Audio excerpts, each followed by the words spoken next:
So you've told teachers you don't expect this to negatively impact the classroom. What does negatively impacting the classroom look like to you? Um, uh, Ensuring that our classroom systems remain in place, there's high integrity.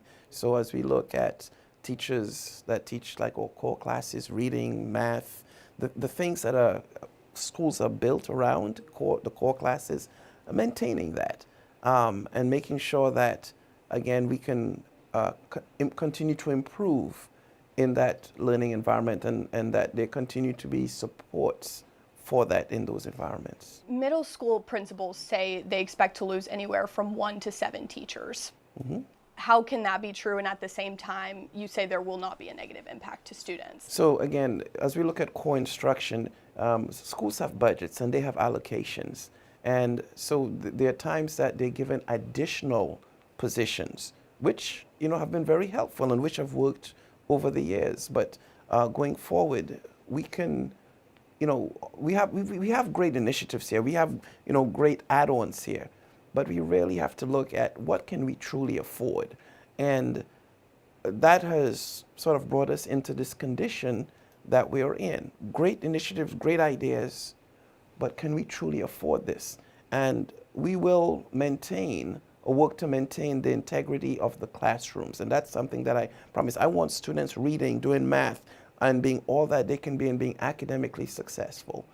And that is something that we discussed in our processes and we were paying very close attention to.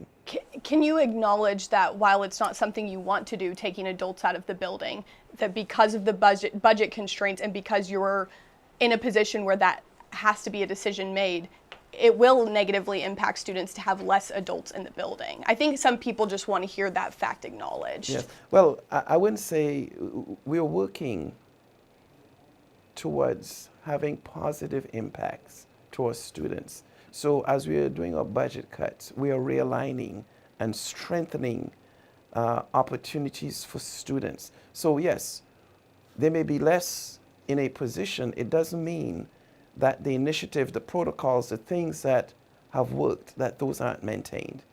And so to say that they're negatively impacting, I would say we are realigning to strengthen the things that we're doing, while at the same time having a sustainable approach that is responsible, approach that allows us to maintain what we're doing over a longer period of time.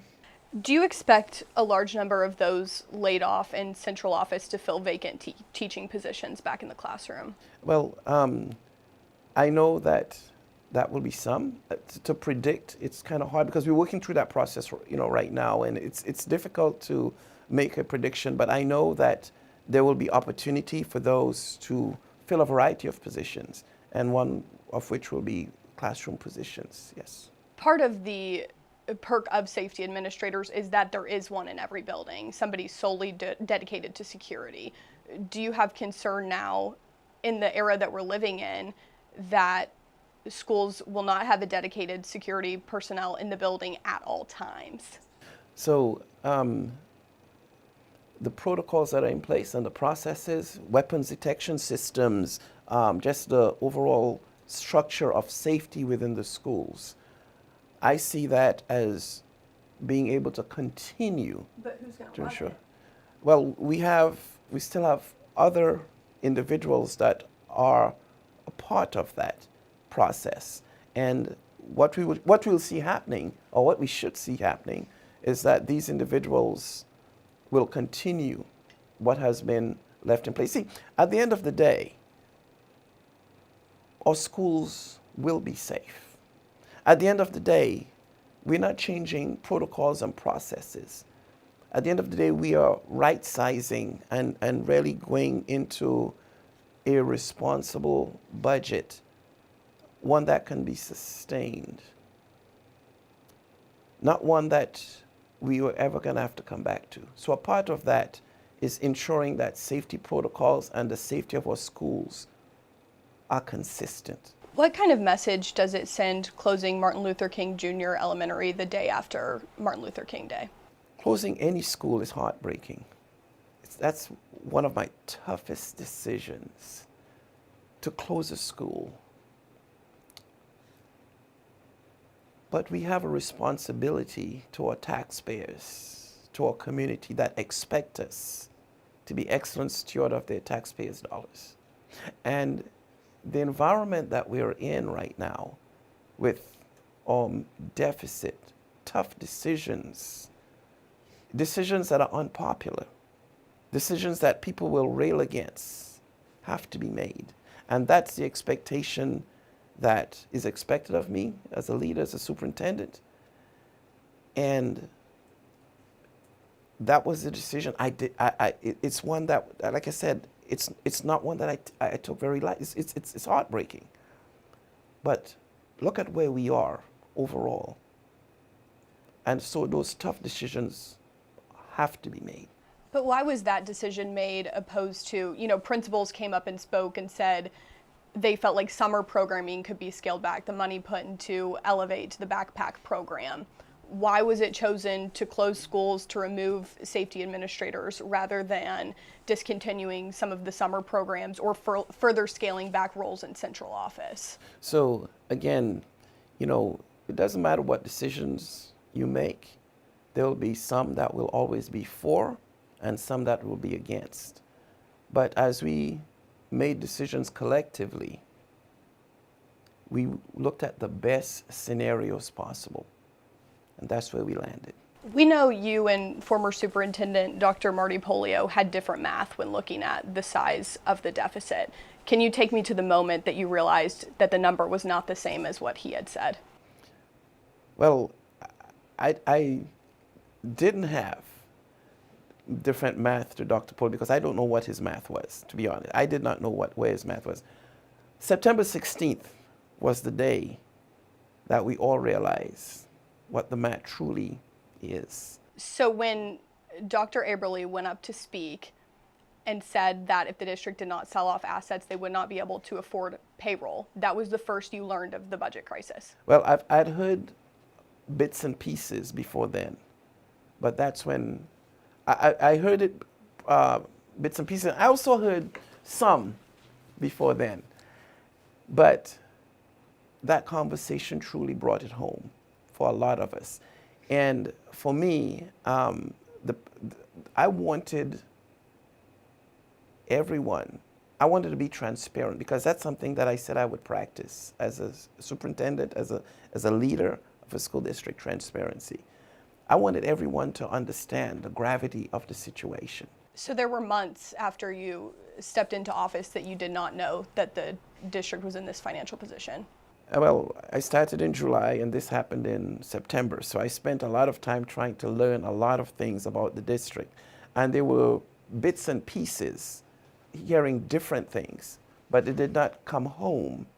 It really did not land until we got to that month of September, where basically it was of that level of seriousness for the district. Was it concerning that that was not briefed to you, that that was explained to you at the same time it was being explained to the public? Do you think financial leaders should have come to you and explained this situation? That seems like some sort of breakdown in communication, that's how you're saying you found out. Well, no, I mean, I didn't find out at the board meeting. I want to clarify that because prior to the board meeting, when it was brought to me, I actually was one that encouraged that we talk to our board about this and inform them about what was happening. So you said you knew bits and pieces. How Yes. much did you know before the meeting? Well, I was hearing various numbers and nothing was clear.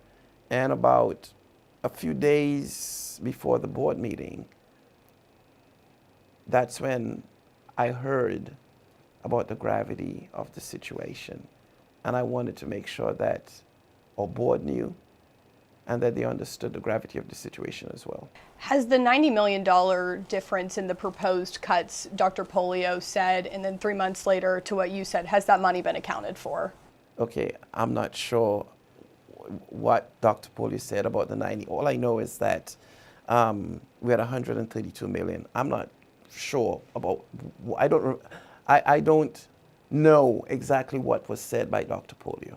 But through your process of determining how the district got to this place to make sure that it does not happen again, Have you guys accounted where that difference came from? I think that's something people really want to know. Okay, I'm not understanding your question because you're saying Dr. Polio He said, had projected that about $40 million in cuts would be needed, and then it Okay. would be a soft landing. Okay. We know that jumped up to 132 is what you have said. Where did that difference come from?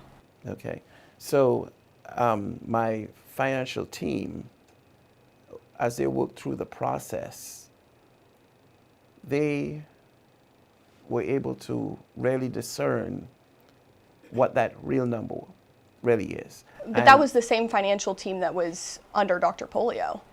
Well, yes, they were.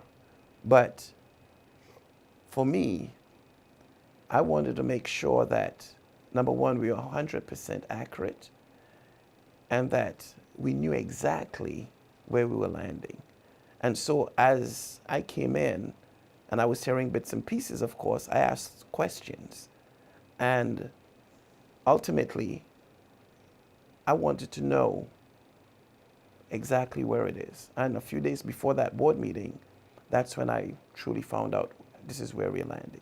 So am I hearing you correctly, that difference has not been accounted for? We don't know how that number jumped so much. Not for me. I have not, but I do know that why we have the deficit. I can tell you that, where the money was spent, on some great initiatives like weapons detection, transportation, a variety of things. They were good initiatives. I can tell you why the expenditures occurred, but I don't know what that discrepancy was. Isn't that important to get to the bottom of what happened to make sure that it doesn't happen again, to know how we jumped $90 million in 3 months? Well, what's most important is understanding exactly where our deficit is. That's most important. Why? Because for us to really fix, for us to remedy, and to ensure this doesn't happen again, we have to know exactly where we are. And we're at that juncture.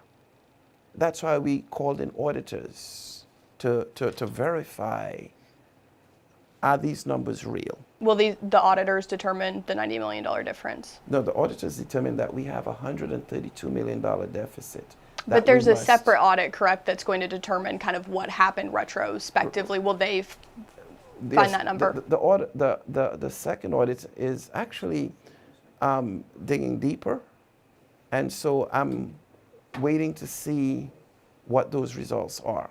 I can't predict what they will find, but whatever they find, the expectation is that will help us moving forward. Former Superintendent Polio told KDE in 2018 that at least $100 million could be cut from central office, and it would take about 10 years. It's 8 years later now. You all were able to cut $44 million under this plan. Why was that number not higher?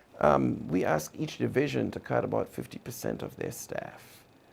And some were able to get there, some it was less, because our divisions are set up to support schools. And we wanted to make sure that we didn't lose that fidelity of support.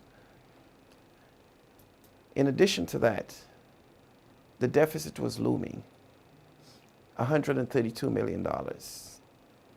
That would lead to a level of insolvency in our district.